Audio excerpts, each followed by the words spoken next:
On the cold evening of March 1st, 1932, a fierce wind swept through the dense woods surrounding the Lindbergh estate in Hopewell, New Jersey. The sprawling mansion, nestled among towering pines, was a haven for Charles Lindbergh, the famed aviator who had crossed the Atlantic solo 5 years earlier. His celebrity had made him a national hero, but also cast a long shadow that would soon engulf his family in tragedy.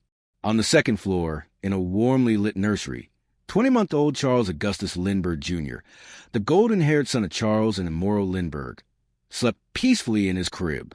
The house was quiet, save for the faint creak of floorboards and the occasional gust rattling the windows.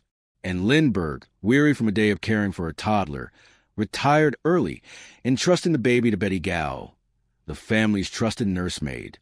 Betty, a young Scottish woman with a gentle demeanor, checked on little Charlie around 7:30 p.m. He was snug in his crib, his small chest rising and falling beneath a soft woolen blanket. The nursery window was slightly open, letting in a cool breeze. Betty thought little of it. The Lindberghs often preferred fresh air for the baby, even in winter. She partially closed the window and left the room, her footsteps echoing softly down the hall. By 10 p.m., the house was still. Charles Lindbergh was in his study, poring over aviation maps, his mind on future flights. The staff, including the butler and housekeeper, moved quietly through their evening routines. Betty returned to the nursery for a final check before bed. As she opened the door, a chill ran through her, not from the air, but from the silence. The crib was empty. The blanket lay crumpled, and the room felt unnaturally still. Her heart raced as she scanned the shadows, hoping the toddler had somehow climbed out. But there was no sign of him. She rushed to and, her voice trembling, "Mrs. Lindbergh, the baby's gone." Anne's face paled. She bolted to the nursery, her hands shaking as she gripped the empty crib. Charles joined them moments later, his usual composure cracking as he took in the scene.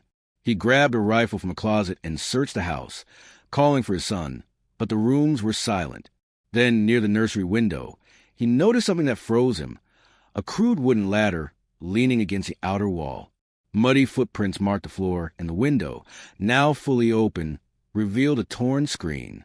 On the sill sat an envelope, its edges yellowed and creased. Charles tore it open, his hands unsteady. The note inside was scrawled in broken English, the handwriting jagged and uneven. "Dear Sir, have $50,000 ready in $20, $10, $5 bills. After 2 to 4 days, we will inform you were to deliver the money. We warn you for making anything public or for notify the police. The child is in gut care.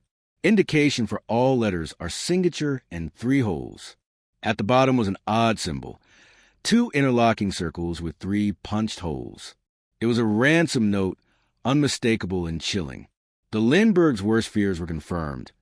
Their son had been kidnapped. News of the abduction spread like wildfire, despite the note's warning. By morning, the Lindbergh estate was swarmed with police reporters and onlookers. The New Jersey State Police, led by Colonel H. Norman Schwarzkopf, took charge, scouring the grounds for clues. The latter, splintered and makeshift, had a broken rung, suggesting the kidnappers' weight had snapped it. Footprints led to the edge of the woods, but vanished into the underbrush. No fingerprints or clear leads were found, only the note and the ladder. Charles, a man used to control, was unraveling. He insisted on handling the ransom negotiations himself, distrusting the police's heavy-handed approach. And, grief-stricken and pregnant with their second child, clung to hope that their son was alive. The nation was gripped by the story. Newspapers blared headlines, "Lindbergh baby stolen." Radio bulletins interrupted regular programming. Strangers sent letters of support, while others offered wild theories or claimed to have seen the child. Days turned to weeks. The Lindberghs received a second ransom note, then a third, each bearing the same strange symbol and demands escalating to $70,000. Charles, desperate, enlisted John F. Condon, a retired Bronx schoolteacher known as Jafsey, as an intermediary. Condon placed ads in newspapers, signaling the family's willingness to pay. On April 2nd, in a shadowy meeting at St. Raymond Cemetery in the Bronx, Condon handed $50,000 in marked bills to a man with a thick German accent. The man, calling himself John, promised the baby would be returned soon.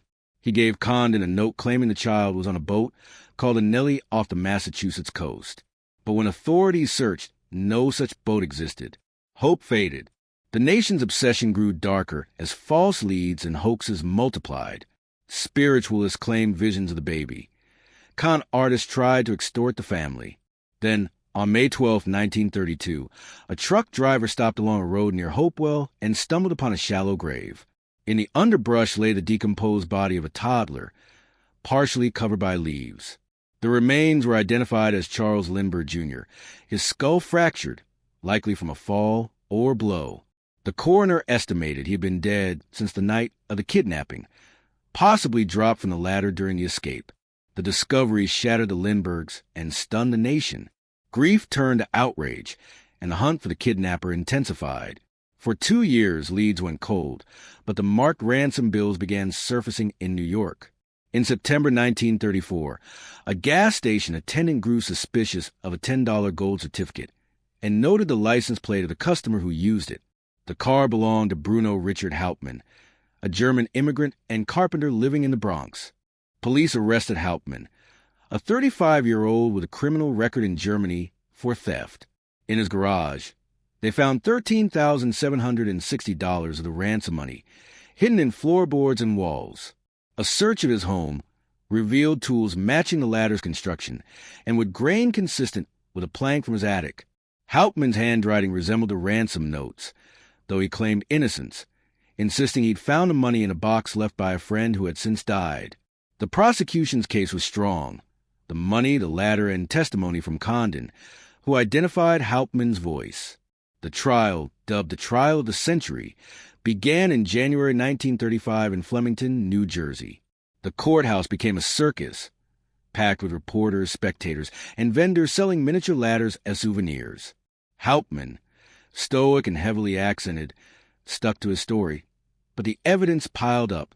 Charles Lindbergh testified, his voice steady but his eyes hollow, recounting the night his son vanished.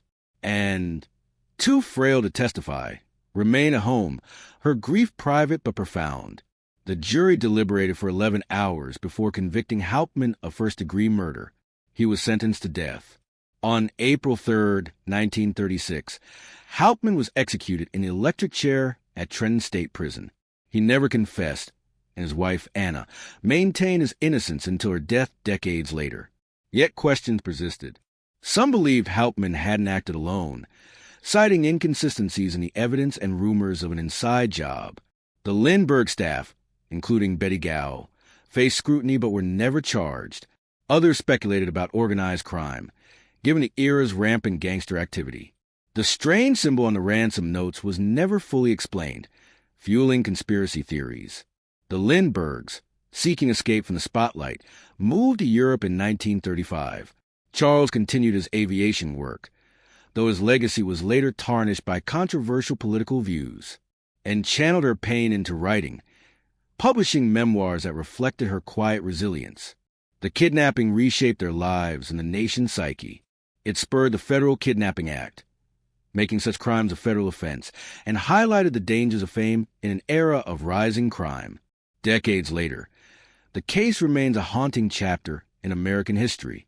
The image of the empty crib, the crude ladder, and the cryptic ransom notes endures as a symbol of loss and mystery.